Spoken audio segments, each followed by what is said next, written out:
बहुत समय पहले की बात है। एक छोटे से गांव में 3 प्यारे दोस्त रहते थे। मोहन, सोना और छोटू। मोहन बहुत मेहनती था।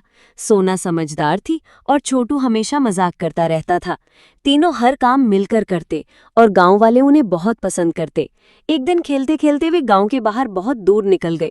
चलते चलते अचानक उन्हें एक बहुत बड़ा और अजीब सा पेड़ दिखाई दिया। उस पेड़ की पत्तियां सुनहरी चमक रही थी और उसकी जड़ें मानो हवा में तैर रही थी। छोटू बोला, वाह, ये पेड़ तो किसी जादुई कहानी से निकला लगता है। सोना बोली, हाँ, लेकिन हमें सावधान रहना चाहिए। मोहन ने कहा, चलो देखते हैं, शायद ये हमें कोई राज बताए।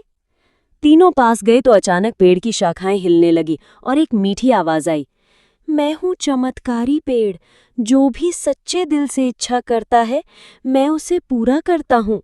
लेकिन याद रखो, जो इच्छा लालच या स्वार्थ से होगी उसका बुरा परिणाम भी हो सकता है। तीनों दोस्त हैरान रह गए।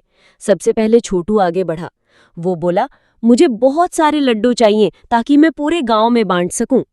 पेड़ की जड़ें चमकने लगी और पल भर में ढेर सारे लड्डू सामने आ गए। छोटू खुशी से उछल पड़ा और सबके साथ मिलकर लड्डू बांटने लगा। फिर सोना बोली, मुझे ज्ञान चाहिए ताकि मैं गांव के बच्चों को पढ़ा सकूं। पेड़ मुस्कुराया और उसकी शाखाओं से ढेर सारी किताबें गिरने लगी। सोना ने किताबें उठाई और उसने गांव में एक छोटा सा स्कूल शुरू किया। अब बारी आई मोहन की। मोहन ने थोड़ी देर सोचा और बोला, मुझे मेहनत करने की ताकत और दूसरों की मदद करने की शक्ति चाहिए। पेड़ ने उसकी इच्छा भी पूरी की और मोहन और भी मजबूत बन गया। वो खेतों में सबकी मदद करता और गांव खुशहाल होने लगा। लेकिन कुछ समय बाद गांव का एक लालची आदमी उस पेड़ के बारे में जान गया। वो पेड़ के पास आकर बोला, ओ जादुई पेड़, मुझे सोना, चांदी, महल और दौलत चाहिए। पेड़ ने गहरी आवाज में कहा, तेरी इच्छा पूरी होगी, लेकिन याद रखना, लालच का अंत बुरा होता है। तुरंत हरिया के सामने सोने चांदी के ढेर लग गए। उसने सब ले लिया और अपने लिए एक बड़ा महल बना लिया। लेकिन उसका लालच बढ़ता ही गया। वो रोज पेड़ के पास जाता और नई नई इच्छाएं मांगता, कभी सोने का घोड़ा, कभी हीरे की गाड़ी। आखिरकार एक दिन पेड़ ने कहा, तेरा लालच अब खत्म नहीं होगा, अब तुझे सबक सिखाने का समय है।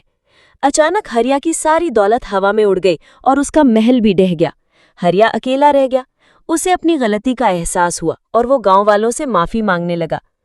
तीनों दोस्त मोहन, सोना और छोटू ने हरिया को समझाया, सच्ची खुशी दूसरों के साथ बांटने और मदद करने में है, लालच में नहीं। उस दिन से हरिया भी बदल गया।